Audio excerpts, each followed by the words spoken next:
সালটা হবে 1996 কি 97। আমি তখন প্রাইমারি স্কুলে পড়ি। আমার বাড়ি জামালপুর জেলার তারাস উপজেলায়। আমার বাড়ির কাছেই তারাস বিল। বিলের পাশে যে খেয়া ঘাটে আমাদের নৌকাটা বাঁধা থাকতো, সেই ঘাটের পাশে একটা প্রাচীন মন্দির। এই ঘাটে একটা সময় ব্রিটিশদের প্রাচীন নৌকো বাঁধা থাকতো। মাঝে মাঝেই তারাস বিলে মাছ ধরার জন্য নেমে যেতাম। গভীর রাত পর্যন্ত মাছ ধরে বাড়ি ফিরতাম। এমনই এক রাতে আমি নৌকো নিয়ে সেদিন আকাশে খুব একটা মেঘ ছিল না, তবে চাঁদও ছিল না। আবছা আলো ও আবছা অন্ধকার। আমি একা ছিলাম। কিছু মাছ ধরে বাড়ি নিয়ে আসবো, এই ছিল পরিকল্পনা।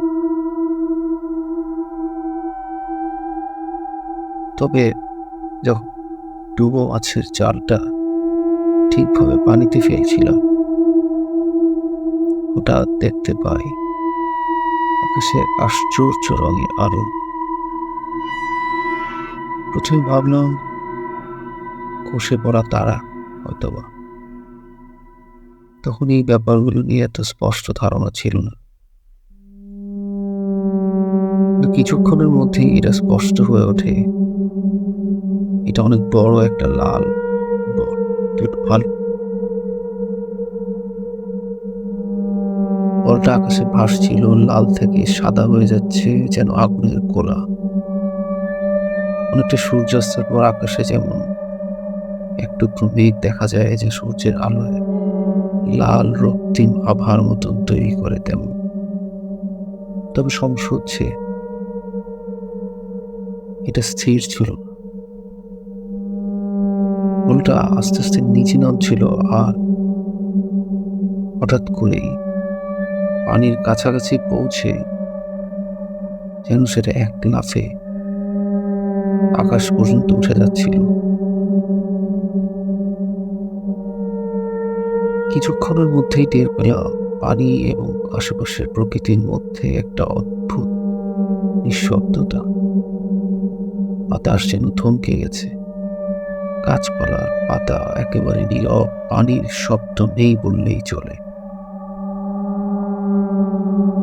আমি কিছু বুঝে উঠতে পারছিলাম না। হাত পা কাঁপছিল, তবে চোখ আর মুখ একদমই নিমগ্ন সেই লাল বলটার উপর।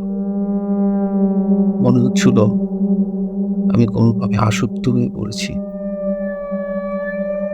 বলটা কিছুক্ষণের জন্য এক জায়গায় স্থির থাকলো, তারপর অদ্ভুত ভাবে দ্রুত ঘুরতে লাগলো।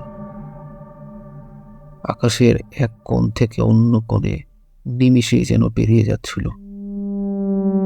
আমার হৃদস্পন্দন দ্রুত বাড়তে থাকলো, মনে হচ্ছিল খুব খারাপ কিছু হতে চলেছে। তখন সজোরে একটা ভীষণ শব্দ শুনতে পেলাম, যেন আকাশ চিরে কোনো কিছু নেমে আসছে। এরপরে আমি দেখতে পেলাম সেই লাল বলটি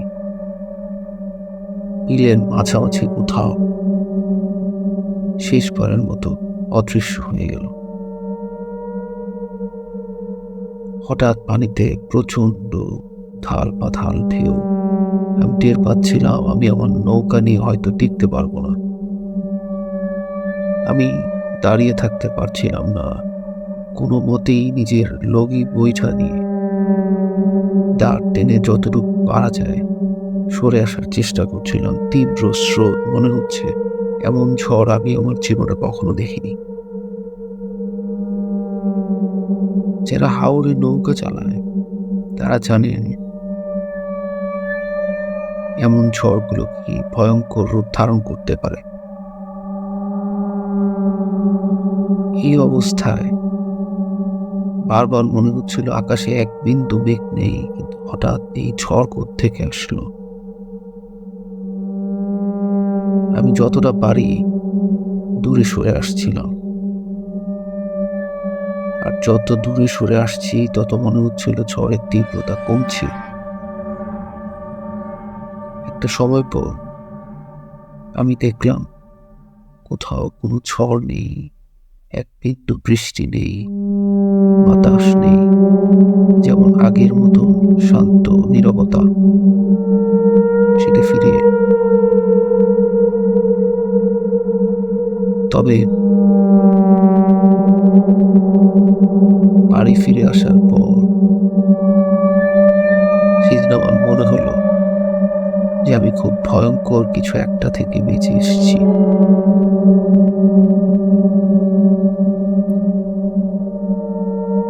স্থানীয়দের সাথে পরবর্তীতে কথা বলে জানতে পেরেছিলাম